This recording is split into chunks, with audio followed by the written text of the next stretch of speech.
This is Deconstructing Dating, a podcast where we, two matchmaker cousins and best friends, determine whether common courtship concepts are dating myths or dating truths. I'm Tiana. And I'm Marnie. We'll settle all the age-old questions. Do you wait 3 days after a date to contact someone? Can you have too many deal breakers? Can you have sex on the first date? Let's find out together and debunk the myths of courtship. Because dating shouldn't be this hard. Okay, Martin, here we go. Checklist, okay? So we have these people that we're working with in our matchmaking business, and one of the first things that you do is you go over and you kind of create a bio with them, and you kind of go over things about them and then things that they're looking for in a partner. Correct. How much tweaking are we doing about what we're searching for? So I think that the common misconception here is that people think that matchmakers are magic fairies and we can open up our purses and sprinkle fairy dust and create the perfect science man or woman. It doesn't work that way. And, I think that a lot of people are very unrealistic in their expectations as well as what it is they're looking for. But that's one of the things that we do very well, Tiana. We also help our clients identify the things that are important to them, identify their core values, identify their core beliefs, and then we'll agree to match them, right? Because there's a total misalignment. If they have a matchmaker, that's what matchmakers are supposed to do. But even these people that don't have matchmakers and don't want one, I had a coffee with a gal not too long ago. I think I told you about this, but she said to me, I said, well, what's your type? And again, she wasn't going to be a client of ours. We just had a nice coffee. It was a networking thing. And she said, well, I always go for the CEO who drives a Maserati and blah, blah, blah. And she's a very successful CEO. She's a very successful businesswoman. And I said, and how's that end? She goes, they never have enough time for me. And I was like, so you're looking for the wrong things. But she's still attracted to that, right? Correct. Correct. And then conversely, you have somebody who they're like, well, I want somebody who works out all the time and I want somebody who spends time with their family. And yet they're not living a healthy lifestyle. They have fractured relationships that they haven't worked on. So why are you picking something that's not aligned with you? And it's not realistic because I'm going to tell you something. Somebody who's got a very secure attachment style, who knows how to emotionally connect, communicate well, is not going to be with somebody who isn't on that level, not for long. So that's the piece though, Tiana, is that we are attracted to people who are as emotionally and psychologically healthy as we are. I mean, that's just how it is. And then once you get into that relationship, we're either going to grow together or one of them's going to outgrow them.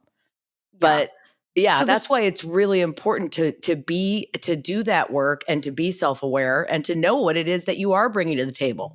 So what is the psychology behind? Because, and we see this in just everyday life. I mean, any TV show that you can turn on, there's always the perpetual bachelor or bachelorette that they're always looking for something better. Nobody checks all the boxes. What is the psychology behind I'm always looking for something better? I think that it's just that inability to just be. It's that inability to just accept. And, this is what I'm going to say about that. There's always going to be something better and there's always going to be something worse. So in regards to relationships, you have to have two people who are as equally committed to making the relationship work, and then it's going to be the best. If you have someone who is as committed to your relationship as you are, that's the best. You're not going to find anything better. Right. And this is why, the long-term programs, I'm not going to say the names, but everybody knows where it is, where you plug in all your information and they do the behind the scenes matching for you. This is why they don't work, because people aren't honest on those. And sometimes they're intentionally dishonest, but sometimes they're dishonest because they don't even know themselves. They say that they are these things. They say that they want these things, but it's not true. They've never fact checked it. They've never gut checked it. They certainly haven't ran it past their board of directors. And so they keep following into these same kind of relationships with the same outcomes because they're completely unrealistic on what they bring to the table and what they think they want. And Tiana, how many times have you seen us when we've been working with clients and we've asked them what their values are, if they could identify even 5 of their main core values in their life, like 5 pillars of their life that are important to them? They have a hard time with that. A lot of people, how many times have you seen me pull out my values list with 100 values words on it. I mean, I remember when I first had to look at it. I'm an educated Right. woman. I'm a bright woman. And when you were like Right. values, I had to think, wait, what is an actual value? What does Right. that mean? I mean, it's not all of the things that people usually say. Like intelligence is not a value, right? Correct.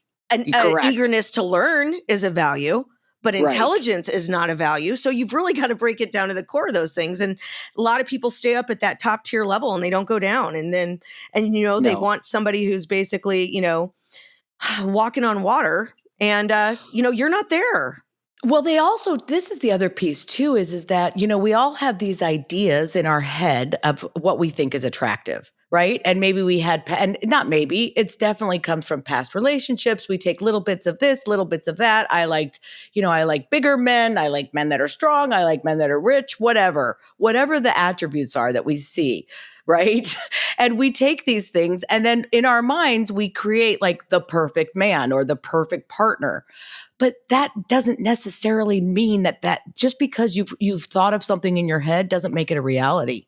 Absolutely. It doesn't mean that that's the perfect person for you. And a lot of times, you've also heard me say this a lot, what we're attracted to needs to change because there's something called trauma reenactment. And a lot of us will have very unhealthy or even toxic relationships and not even realize it. We will seek that out in others because that's what we know. We're used to the chaos. And the always something better could simply be a defense mechanism as well, right? Like you're just well, then you don't have to commit, right? Right. There was something wrong with them. So I'm not going to commit. So I'm just going to stay single and that's how it is, which is great. You know, if you want to be single by all means. But if you don't want to be single, be honest about it and do something different. Yeah, I agree. Well, well, right? Yeah. There's a difference between dating and hooking up. Yeah, dating and hooking up are two different things. You can Yeah. hook up every day, all day long. But if you want to be single, why would you do that to somebody else who wants to date and potentially find a partner? Yep. Right. Okay, everybody. Today we have a very, very fun and special guest on our show, Natalie Katona, who happens to be the host of To All the Men I've Tolerated Before. And what an appropriate show name for our myth and our topic today, which is there's always something better out there. There's always something better out there is the myth we're discussing today. And what we're going to do is we're going to talk about it. We're going to have some fun with it. And then as a consensus, we're going to decide if that's fact or fiction. And did we debunk that myth? So Natalie, we'd love to hear a little bit about your podcast and some of the things that you like to talk about. Sure. So, To All the Men I've Tolerated Before is your weekly look at everyday misogyny, which means that we take apart all of the ways that men have, I guess, negatively affected our lives by creating patriarchy and misogyny and the other systems that just hold marginalized voices such as women, women of color, trans women, any and all marginalized voices back. And we talk a lot about dating, because I think that dating is one of the first avenues that women start to siphon away their power. I agree with you. Yeah. I think that I love that. Say more about that. So honestly, I haven't dated anyone since the beginning, not the beginning of the pandemic, but that summer that we were all either like social distancing or whatever. And as I removed myself from heteronormative dating to then try and find other avenues to date and start dating women, what I've noticed in my life is that there are a lot of women who are so unhappy in their relationships. And then when you go, okay, then get rid of the relationship, there are all these barriers like money and finances, and our house is under our names and we have kids. And right. A lot of people stay together for the kids. I saw that in my practice for many years. Yeah. And what I notice is all of those people that are telling me those things are women, and men will just get up and leave because they're bored and or unhappy and or angry and or anything, where women feel this like really strong sense of duty of, I can survive it, so I don't have to get rid of it kind of mindset. Yes. And I'm wondering though, and this goes to my generation, I'm 55 years old, but I was kind of taught like you get married and you stay married for life, no matter what. Like that's it. 100%. We Yeah. just And did it's an episode. shameful to get divorced. Like, it's Yeah. shameful. You don't leave. We just Yeah. did an episode over on my show on It Ends With Us. And Yeah. I I love said it. something along the lines of, this movie feels like your aunt or your mom telling you, well, did he at least say he was sorry? You can move Right. on from it. Right. Yeah. Right. Right. Like, Did he exactly. apologize? Did he apologize? It's interesting because we actually just did a show where we were talking about the 3-day rule with texting, waiting 3 days. And the movie Swingers was brought up, and about how like they were told, oh, don't wait or don't call and don't, and the gal that was on, her. Yep. My friend Yeah. Julia. I was going to bring it up, but I was like, do I bring it up? The Julia is interweb. Of course. so cool. I don't know if we're supposed to do that or not, but it goes into this, and we're going to bring it back to our myth that we're talking about today is there's always something better. So at 12 years old, our dear friend Julia is watching this, and she's getting the message of like, I need to sit, I need to wait. There's going to be games that are played. There's all of these things, right? And so when you talk about coming back to our and I am so excited to talk to you about not only hetero relationships, but also same-sex relationships, because I also have some experience, and there is a difference. I'm going to say it now. There is a difference. So when we talk about there's always something better, how do I even start that? So first of all, let's go to technology. Okay, so back in the day, right? I mean, somebody had to be by the phone to answer it. Somebody had to, make time for a phone call. And then we get email, right? And like when you emailed somebody, you didn't expect an email back for a couple of days. Like we would go, I remember my first email account was in 2000 because I did it no. Oh God, never mind. It was 95, but I put 2000. I was like, I wasn't in How college. the hell in do you know when you 2000. created your first email account? I don't remember what I had for lunch yesterday. Well, because I Jesus, remember Tiana. going to the library at school and creating my email. Oh God. And so, God. you checked it once or twice a week.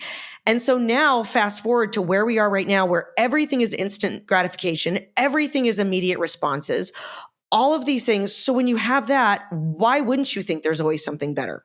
That's the messages that we're told, that there's That you have easy access to it as easy well. It's in access the to palm of your anything. hand. I mean, Amazon, I want something, boom, it's That's there. so funny because talking to Julia today, I was like, I'm really going to hit home how dating online and dating apps feel like online shopping. Yes. And like, even it is. Yeah. And even the discernment I'll use on the apps where I'm like, religion, not one of my favorites, left. And like, you're just trying to find that perfect fit. And then you go on these dates, and I have had a lot of boring dates. And then you're like, well, surely I can find someone more interesting if I just keep shopping. And it feels like shopping online. It's exactly shopping online, and you're shopping with a limited protocol. So again, you go on and you say, hey, I want, a desk. Okay. And I'm looking at a desk, and all of these things on the internet come up, and you do price comparison, and then you do reviews, and you do all this. And then you go to order it, and it's like, oh, it's delayed for 6 weeks. It's the same thing with these profiles. Like, how many of them are fake and, out of China, and you're never going to see them? What if I were to say to both of you that there is no perfect one, and that what creates the perfect one are two equally willing participants who come together and work at a relationship? And that's what creates an ideal partner. And I think what we're seeing is the teardown of that mindset, because I Right. 100% believe that. I believe that relationships are work. I believe that not every day is a holiday when it comes to your relationship. But what I'm currently seeing I'm 36. So what I'm currently seeing with the singles that are my age is the impatience for the, why would I grow with you when I could just find a better you? But you don't even know who you are. So I think that that's the other beautiful part about being in a relationship, is that we also get to find, hopefully, if it's a healthy relationship, the best version of ourselves. Right. And so I find out who I am, and I grow with my partner individually as well as a couple. And what happens when you don't, Marnie? What I outgrow happens? them.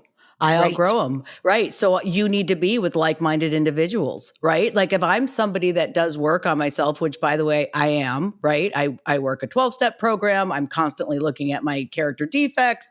I'm constantly willing to take responsibility. I have to be in a relationship with someone who's also willing to do those things. Because otherwise it's not going to work. It's not. And that leans into the fallacy of there's always something better. What better what? It's so subjective. Are we talking about better looking, better Right. earning, better Right. listener, better in bed, better better at showing up on time? There's so many layers to this. And I've heard you say this, Marty, a million times. I think you're going to like this, Natalie.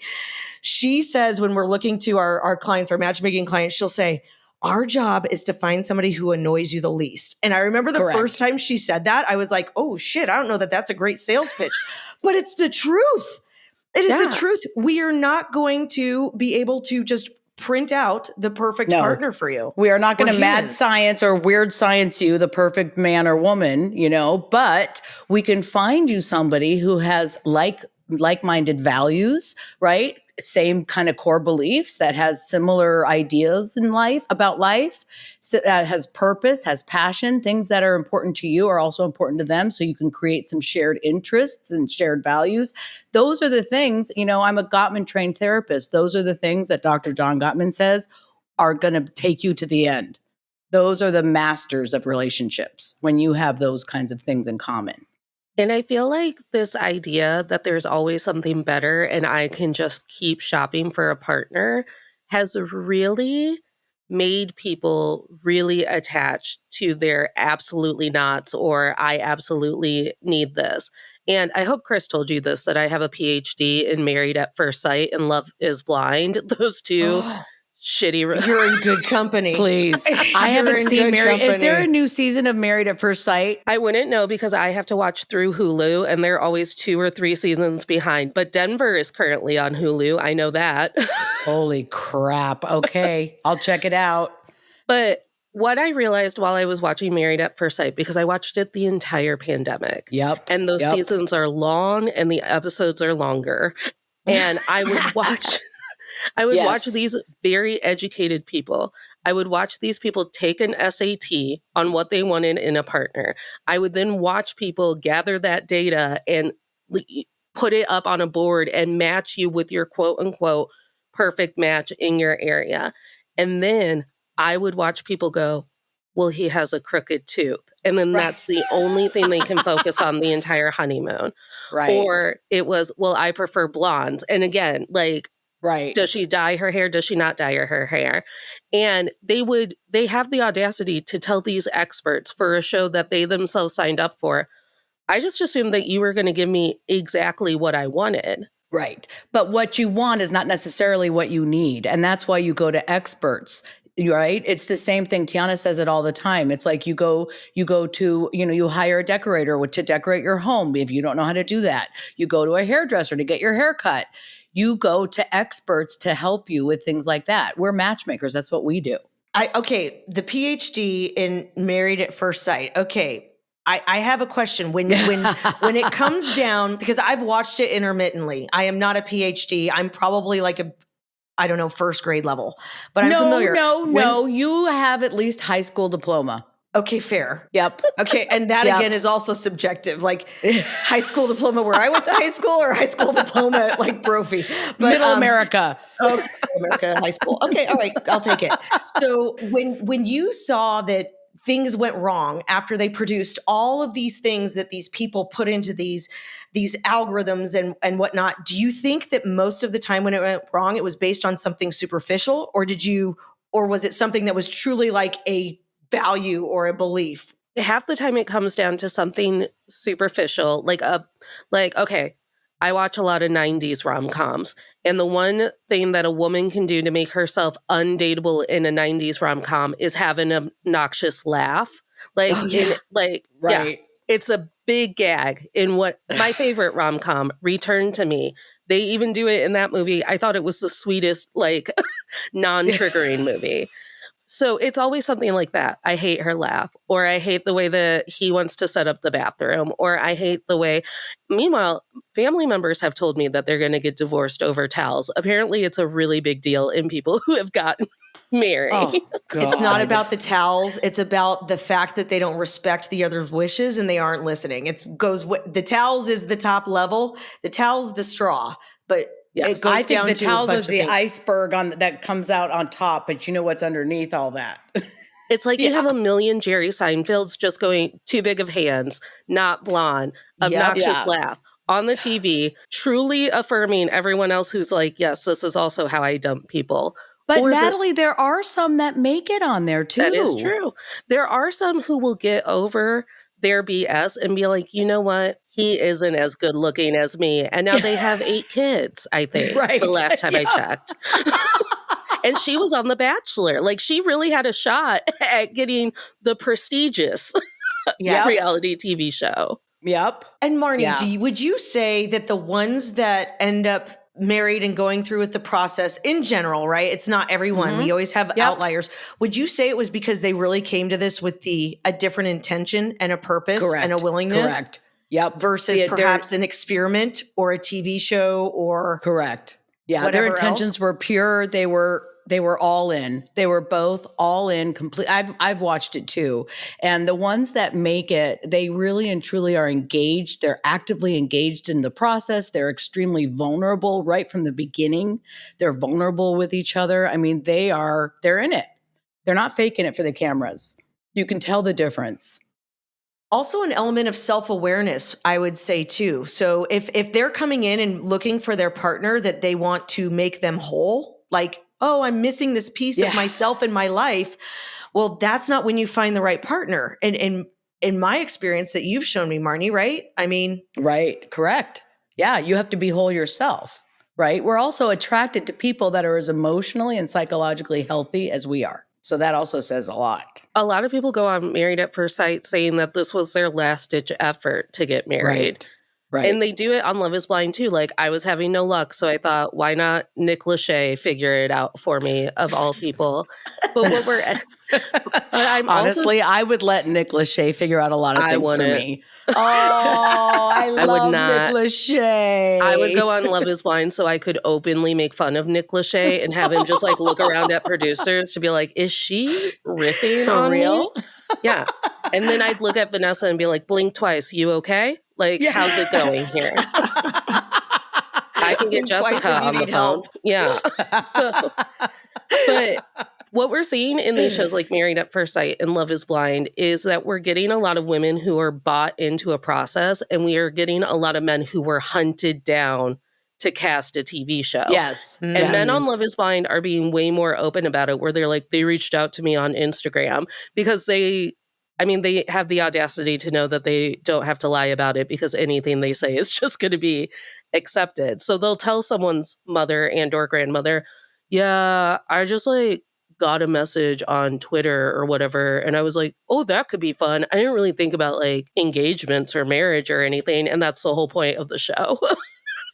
I'm just watching the Jesus. new season now, and I think I'm only 2 episodes in, so just spoiler alert, just so you guys know where I am, because I know you are way ahead of me on Love is Blind. And one guy actually said, gosh, after these dates or how many dates I've had with this woman, I actually think that there might be a potential for a relationship here. And I was like, well, what the hell did you come for? Like, isn't that what you're doing? Yeah. Like, I mean, it looks like a cool, lounge and everything, but Isn't that the point? But Like isn't that the should best be the example goal. of there's always something better? I'm going to walk yeah. from room to room, take notes, and compare your Yep. asses. I am Yep. going to walk from room to room. Yeah, and but they've scale. taken the physical out of it. So that That's does true. kind of change things. I mean, honestly, I like it.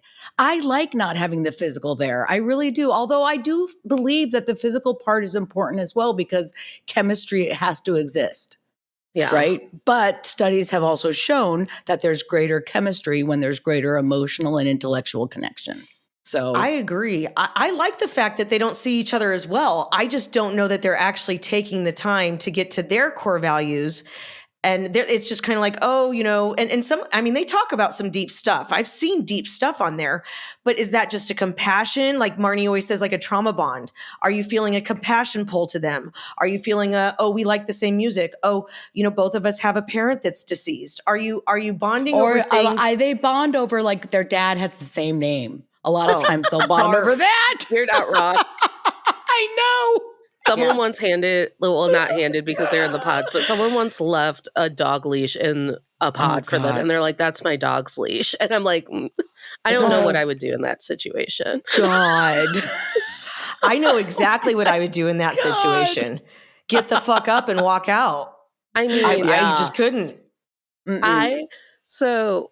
Also, the big thing, because I always make this joke about Love is Blind too. Not only would I love to be mean to Nick Lachey to his face, but I'm in it for... All right, now we're going to have to get Nick Lachey on the show. He's next. And you're coming back, Natalie. Yes, I have things. I have a list somewhere. And I always say, and I'm in it for the free vacation because I never get to take one. So there is that perk that if you are one of the final couples and you were interesting enough that Netflix wanted you, you get to go to Puerto Rico.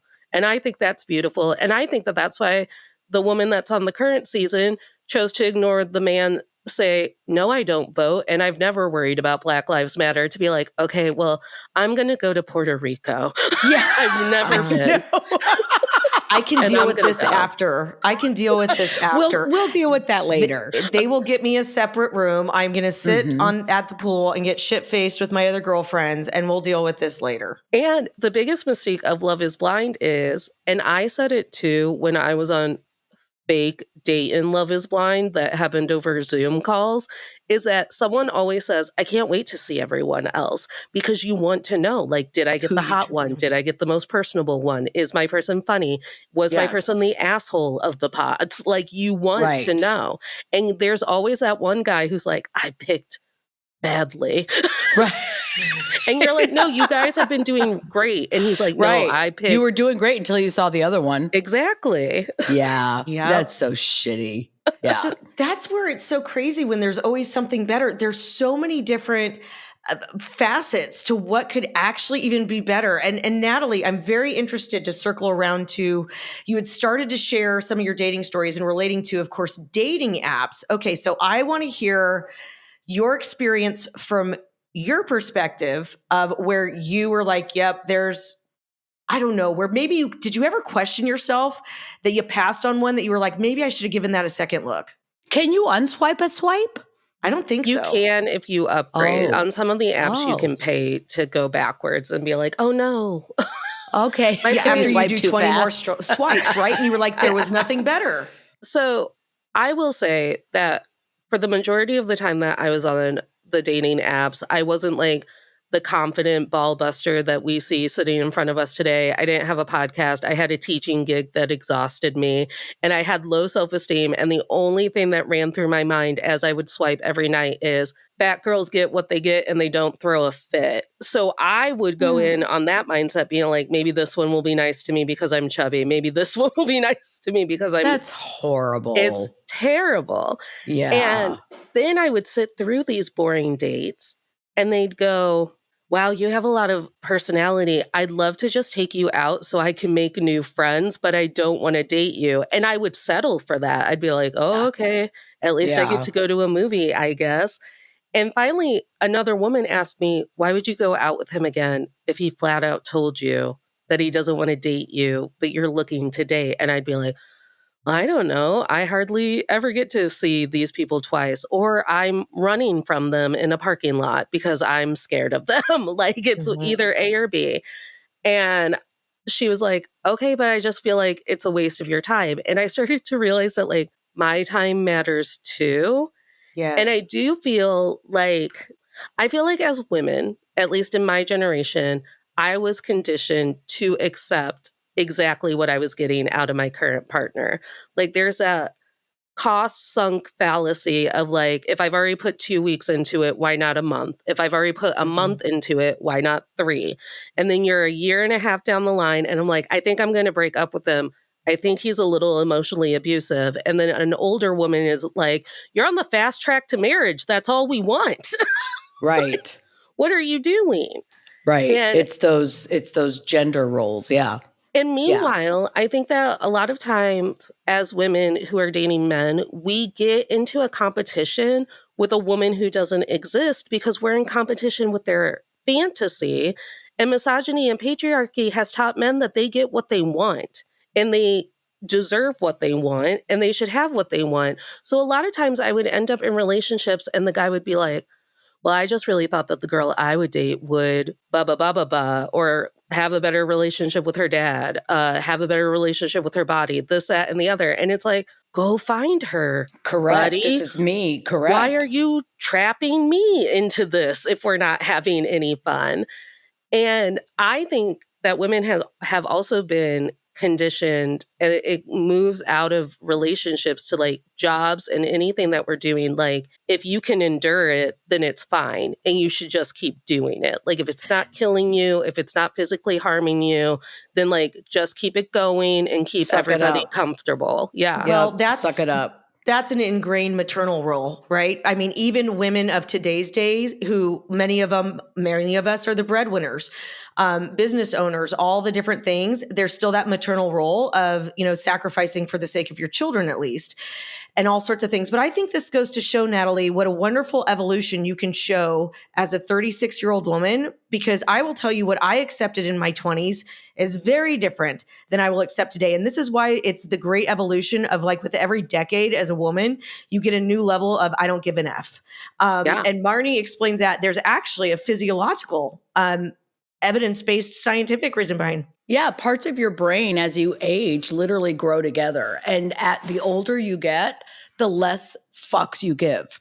You get to a point I noticed it right around the age of 40. I started wearing Birkenstocks. Like, I just didn't care anymore if I had fucking ugly shoes. Like, you don't like my shoes? Screw you. I don't give a shit. Right? That was like the first example in my life. And then you just get to a place where it's like, you know what? This is just me. When you're a self-actualized woman, I should preface it with that. When you're a self-actualized woman and you know who you are and you're comfortable and you can stand in your truth, you're golden. And I think that there's another element to this too. So when we're talking about always looking for the next best thing, or there's always something better out there, I think Marnie and we might be a little bit of an anomaly. I hope we're not, because I hope this is more and more the norm. Like, we had really good men in our family. Marnie and I are first cousins, by the way. We're first cousins and best friends. Our fathers were brothers. Our yes. fathers were brothers. So like both amazing our dads, men, our uncles, our cousins, our grandfathers, like good men, kind, patient, good men on both sides of my family, like just really good men. So I wasn't ever brought up with accepting necessarily anything bad from a man, but I was grown up with, I was raised with traditional goals. I was pretty, so I was told to marry well. I don't fault anybody for that. Like, that's just what it was. It wasn't told that I couldn't do something else, but that's what it was. So for me in my relationships, it's very interesting, this always something better, because when I was, here we go again, Marnie, when I was on Tinder, when I was, we are never going to get through an episode of me not talking about my Tinder. Because it was a fantastic part of your life. It was. I got married when I was 22. And then I got divorced. And then I was in another long-term relationship for 15 years. So my entire life, my entire business career, I was in relationships. So then I come out single after a 15-year gap, and I get on Tinder, and I never left a relationship for, is there something better? I have to tell you, that never came into my mind. I am so grateful for that, partially because Marnie, who is my best friend and a licensed clinical psychotherapist, probably worked on my self-esteem every day of my life and always told me I was fabulous. So that probably really helped. But I never went for that. There's going to be something better. But on Tinder, you better believe I did. Yeah. It literally programs you. Now, granted, I took a bunch of them because I was just having fun. So it's almost like a game though, Tiana, isn't it? It's like a game. Gamified. It's online. Gamified dating. It is. It's And gamified I dating. wonder if there's there is an addictive factor. Yes. It engages that same part of the brain that gets engaged when you're playing video games. It's the same Mhm. thing. Process addiction. Look at how many matches I have. Look at how many people Correct. liked me. Can't wait to get home. You get that dopamine rush when you go and you check your emails at the end of the day and you've got, 20 emails, new text messages or whatever from prospective dates. Yeah, it's always fun to be the single girl at the party passing your phone around so all your married friends can play your Tinder. Like, here. It's true.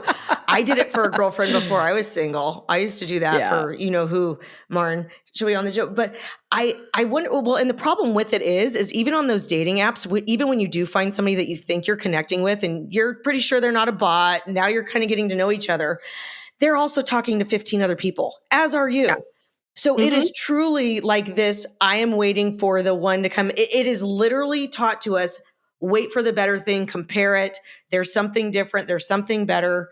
It's a societal thing, I think. There's something called the paradox of choice. It was a book that was written by Barry Schwartz, and it's called the paradox of choice. And it suggests that having too many choices leads to like paralysis analysis, right? Or anxiety and dissatisfaction. And so sometimes it's not so good. And dating apps provide an illusion of endless options, right? Making people hesitant to commit because you think you can just keep going. And Yeah. every day there's somebody new on there. Well, and Yeah. I think we're seeing that on Love is Blind too play out in real time because you'll watch people whittle down in their notebooks like, okay, well, he has a good job. Because they always are like, I'm between 2 or 3 choices. And it's Yeah. either whoever's going to propose first or Right. whoever I've decided annoys me the least, which is valid. And a lot of time, like that choice, and I think that's why I get so frustrated when I watch Love is Blind because I'm like, the women could be proposing and take kind of like the power back from that because it's like, well, I'm Why between don't these. they, Natalie? Why don't they? I'm I don't shocked know. that nobody has. I could Maybe they're blame not Nick Lachey. allowed. Maybe he tells them Yeah. not to. Honestly, I want to know. Maybe Vanessa told them it was unattractive. I want to know. Are they not allowed? I bet you they're not. Or is this some sort of innate core of rejection, or they want to see who's going to come after them? I don't know. I think don't now that know. we're in the Minneapolis season and we're seeing how Yeah. like white and conservative that cast is, we're like, wait a minute, who is running Love is Blind? And do they care about people? Yeah. So I think early on in Love is Blind, when they couldn't even conceptualize like what a phenomenon it was going to become, I think that women were a little bit bolder about it. And I think like 1 or 2. And I don't think it Oh. ever happened past season 3. And I think Oh. it was because they just knew that the men were too lame to do it. Like they were just timid or weirdos, or again, we're ticking down to that rain and that free vacation. And she's like, I know, I'll get a Right. free vacation. Or they're pissed at another guy. Well, and they probably figure they can get divorced. They can get divorced. They're pissed at somebody else. And They're they just pissed want at they want to someone stay in the show. Yeah. They want to stay in the show. So, Natalie, you talked about transitioning from dating men to primarily dating women, and I would love some clarity on that. And then I'd love to talk about how your experience is different with women. And we'll let you get started, Yeah. and then I can chime in here and there. I will preface this that I grew up and am still living in the Midwest. So it is a very conservative area. Okay. I have also recently moved. So I was in Dayton and I was very involved in the queer scene and gay bars and drag culture in Dayton. And I worked for the theater. So I was also engrossed in that community. And then I moved here back to where I grew up. And I'm 2 hours away from any community that I actually feel like I belong in because I'm close to Chicago, but not close enough that you're going to see me in Chicago on a Wednesday night. Got it. And Yeah. so it's been slow going. And it's still very much, number one, not I connected the dots live on my podcast that it had been leftover Catholicism and maybe the fear of disappointing my dad that I had never considered dating women, even though I prefer women's company and find them beautiful 10 times fold than I've ever liked sitting at dinner with a dude. Yeah. And You're a so that, recovering Catholic. yes. So not Yes. even like a good Catholic. Like we went to church a handful of times, just enough to traumatize you. Yeah, you still have to recover. You do, because a lot of those really negative thoughts are kind of indoctrinated into your brain Yeah. that there's something wrong with you or that So you're bad or wrong if you feel a certain way, and that's just not right. so then a lot of things start like clicking. I was like, this is why all of my friends are queer. This is why. Yeah. And I had friends tell me before, like, the reason why you're so good at adapting to queer culture is because you belong with us. And I would always say, like, I'm not cool enough to be queer. Are you kidding me? Like, I'm not. What? Like, I would have figured that out when I was 13 or something and been cool about it. But then I also think about my high school experience where any girl who was exploring her sexuality, we roasted her for doing it for attention. Right. It was never the Right. popular girls doing Right. that. Right. Right. Correct. Well, You're right. sometimes it is on exhibition, right? Yeah. For attention. And there is. I didn't there go to is- school with girls like that. Honestly, I went to school with Mark Washansky. I hung out with my Jewish friend, and that was it. It was me and my best little Jewish friend Mark, and I didn't see girls doing anything. Exactly. I was in my safe little bubble. So Oh. now I'm always just like, anytime I'm like running in to a person who has had queer relationships, I'm like, how do you do it? How do you just like walk up to a girl and you're like, Yeah. I've never done this before, but I'd like to. And they're like, Yeah. you just kind of, you have to. And you have to find the people who are going to be patient with you. Right. And I had started engrossing myself in that community in Dayton. But then my friend, we were at our book club and my friend went, well, Natalie, why don't you just go out to like gay functions to find a partner? And I looked at our very queer book club and I went, what do you think I'm doing today? And now I've become Yeah. best friends with all of these people. I can't Right. date any of you. We're all Right. friends. We're all a found family.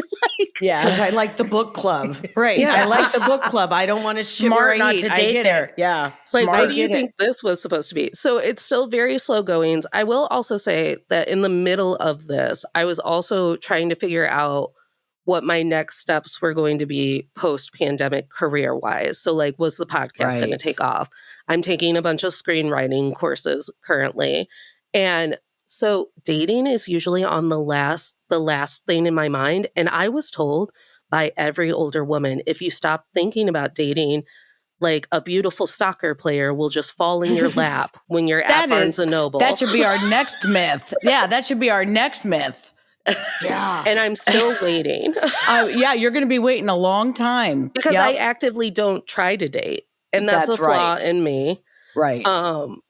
But yeah, it's been slow goings. It's been like turtle crawling. The imposter syndrome is real. Like Yes. Yes, it is. So the always something better culture in a same-sex relationship. So my 15-year relationship was with a woman. And it was very interesting how that kind of evolved because I had never identified in any sort of community, but I've always been just one of those people that is comfortable everywhere. I just love things. I love life. I love people. If you ask me a sentence, you don't even have to finish it. And my answer is yes. It could be, do you want to get coffee? Yes. Do you want another drink? Yes. Do you want to go to Paris? Yes. I love it. So when I met my former partner, I had met her in a social setting and we hung out a couple times. And then in my former career, she was able to make an introduction for me. That was very helpful in my career. So I did what good salespeople do. And I said, hey, may I take you to happy hour to thank you? She said, sure. And then it was like, hey, do you have your kid tonight? And I'd be like, yeah. And she'd be like, okay, I'll bring a pizza. And then I'd be like, oh, okay. And then she'd say, hey, do you have your kid tonight? And I'd say, no. Well, do you want to go see a movie? And I was like, shit, I think I'm dating her. So I kind of fell into it completely backwards. I've never identified with any particular group as far as I'm certainly not a lesbian, perhaps bisexual, pansexual is the right word, any of that. What's the difference between pan and bi? So I'm going to even though I think I know the answer, Natalie is younger than I and probably God. can speak way better than this. I literally had to like read the guidebook on gender when everything started changing. And I was like, I gotta read up on this. Like the kids are Yes. outpacing me. My understanding is that pansexual is open to all gender expressions and bisexuality is usually reserved for male, female gender expressions. Thank you. So for that clarification. So Yes. in my experience, and I was with this person for 15 years, and so she came with a large tribe, and I had my own kind of tribe of lesbian and gay friends, and I watched relationships come together and break apart over the 15 years in that tribe. And I do think that when I saw things separate in women, this is a generality in the same sex relationships between women, that it was more about what you don't do and not what else is out there. Yeah. I saw that a lot. I can't speak to the other side of it, but that was my perception. I also think that when I work with females courting females, or when I was in that situation, that it's a much different checklist than when you are searching for a man, especially for people like you and I who date both, who can date both. The checklists are different, kind of. How so? Say more about that. So I'm going to date myself here. Okay. But I feel like there's a traditional gender role that's still going to happen in a hetero relationship, whether I'm seeking that or not. And I've been with a man for the last 2 years, and I purposely sought a man for several reasons. But the core of that person, the values, the energy, the humor, that is all the same, but it's more about a role. So in a female to female relationship, I'm big boss energy. Okay. I'm a businesswoman. I am a successful entrepreneur.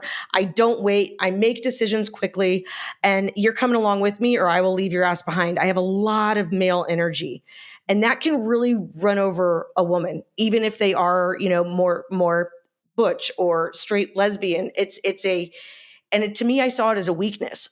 I can't be with somebody that I can run over. I need somebody to come at me once in a while and go, bitch, settle down. Like like I love your crazy, but it's time I tell you for that you to all the get time, over it. Tiana. I know, and I love it. So I think it's a little bit different. And when we're talking about, is there always something better? Geez, for those of us who do date men and women, this is a whole other Yeah, I don't know that's that you interesting. can. I never There's a thought about it from that comparison. perspective. Yeah. Yeah, we did an episode with my friend Noelle Cope about bisexuality, and it was supposed to be like the trials and tribulations of misogyny festering in bisexual communities, but it ended up just being this really chaotic episode where we just laughed about bisexuality. But she did have this really great point about, because she dates both men and women, she goes, I don't think that a lot of women are prepared for when they start dating women is how that relationship is different than dating men. Because now all of a sudden you are kind of either stripping away those gender norms, or those gender norms are still very present and you're trying to butt up against them every day. Or it's more emotional based sometimes because you're dating another person who can see the big picture spectrum Yes. of emotion. And that's and I told her, I was like, thank God, because that's what I crave. Like, number one, I also just want to be like Nicole Kidman in Baby Girl. I want to have a big bossy personality on my podcast and then just feel like, oh, and now I'm so cute and I don't want to drive myself anywhere. Because I'm too cute to drive. That would be insane. Natalie, that sounds like my life story. You're 100% right about that, Natalie, because all day long when I am at work or doing my things, I truly am. It's do not get in my way. I can't even explain it. And when I come home, I want to go into my feminine energy. I want to be cared for. I want to be nurtured. I want to be spoken to softly. I want a very different energy than I do during the day. And so, as long, as you continue to, as all of us, I'm not even going to say to you, I'm going to speak to myself because my evolutions are not done. I reinvent myself all the time. We all have the ability to, but as you continue these evolutions and get to know what you need, that's what's incredible. And that is what is going to keep you a long, sustaining, committed relationship, is as you grow and form and evolve, the communication between your partner, the willingness of that partner to grow and evolve with you and to accept the new iterations of what's going to happen with you, that's what's going to do it. Or are they going to go, you know what? I want to go back to the girl I married 10 years ago, and I'm going to divorce this one and go find a girl 10 years younger. Okay. Oy. Okay. Good luck. Because that's better. Good luck, right? Yeah, good luck. Yeah, have at it. No, I think, Tiana, I think you hit it on the head. It's the friendship should be the basis of a healthy relationship, the emotional connection and shared values. Those are the things that are proven to stand the test of time. And if you have those things present, then, you've got a good shot. So, you can swipe, you can keep swiping, but until you swipe and you land on somebody who's willing to put in the work that you're willing to do, it's going to be the same thing. I also feel like dating apps and this idea of there's something always better and bigger as long as you keep swiping, it's really torn down the idea of commitment.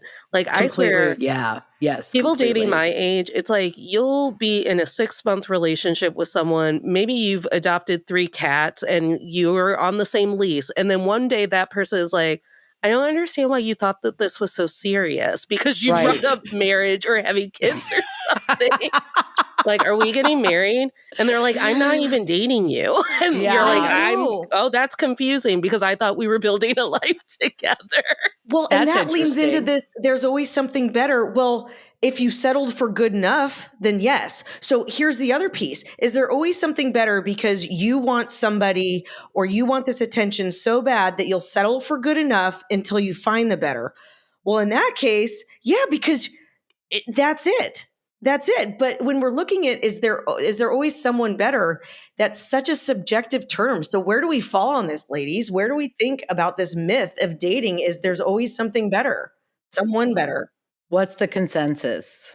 So I will say that I think it is something that plays out in the dating field. I feel like that is a myth that is very strongly played out in the current dating landscape.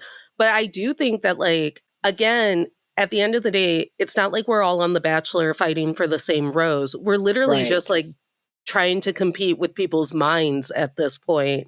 So, Yeah. of course, there's always going to be something better. But what if that better thing is me in 7 years? Like, after I've That's right. grown and with you Right. or whatever. Right. So Right. I'm going to go with, is there always something better? No, not when you found the right one. No. Only if you settled for good enough while you're looking for something better. You can swing that any way you want. So what are we thinking? I say it's a myth. It is absolutely a myth. There is not something better. You have to find the right person to create a sustainable relationship. You have to have an emotional connection. You have to have, willingness and work. It takes work. And then that person can become the one and stay the one. And Marnie, from the marriage and family counselor therapist hat back on, Yes. if you even have the attitude and you're in a relationship that there might be something better, you're not in the right are relationship. you really committed to that relationship? No, not at all. Okay. Absolutely not at all. Absolutely All right. not at all. You need to be all in. You just have to be all in. And it's one of those things too, where, there are people who will enter relationships too out of convenience. Yes. Right. Or for monetary reasons. Your motives have to be pure in order for it to be sustainable. Yep. It just does. Well, Yeah. I think we busted this myth, I ladies. think we did, busted the ladies. myth. And Yeah. Natalie, you were instrumental in this. And thank you for bringing up such great points and shows and all of the things. You are a PhD in those shows, and I will have follow-up questions for you. Thank you so much, Natalie. It was wonderful having Thank you you on so much today. for having me. This was a blast. I love talking relationships and my reality TV obsession. Then please come back. We'll Yeah, do a please myth come on back. that. And we'll come to you too if you want us. We'd love to do that. Absolutely. 100%. All right, good. Absolutely. Marnie? Yeah, so everyone can find us at www.mymindfulmatch.com or on all the social media platforms, TikTok, Instagram, and Facebook. Search for My Mindful Match. And Natalie, where can we find you? Natalie Katona. Yeah, so my little cute tagline that I guess I'll get tattooed on my forehead one day is "There's no shortage of me on the internet. I love to DM a day away if you're asking me about Summer House or any of the Housewife franchises." That I have my PhD in. I can go head to head with you on that. I actually have like 8 PhDs in that. What's Yeah. above a PhD? I don't even know. A I'm a doctorate, genius. I think, A maybe. doctorate. I don't know. I'm not that A doctorate, educated. ladies. But so you can find me on Instagram. The podcast is To All the Men I've Tolerated Before. We're on every podcast platform. We come out every Thursday. And then the podcast Instagram is Men I've Tolerated Pod. And then my personal Instagrams are Natalie K124. And that's how you'll also find me on Blue Sky and TikTok. And we're on YouTube too. We're everywhere, just posting the same 20-second reel on every platform. Good on you. Well, thank you for sharing. We can't wait to see what you do next. And we will definitely We will be tuning in, Natalie. Thank you. Yeah. Wonderful. Thank you so much, guys. Have a great day. Bye. Bye.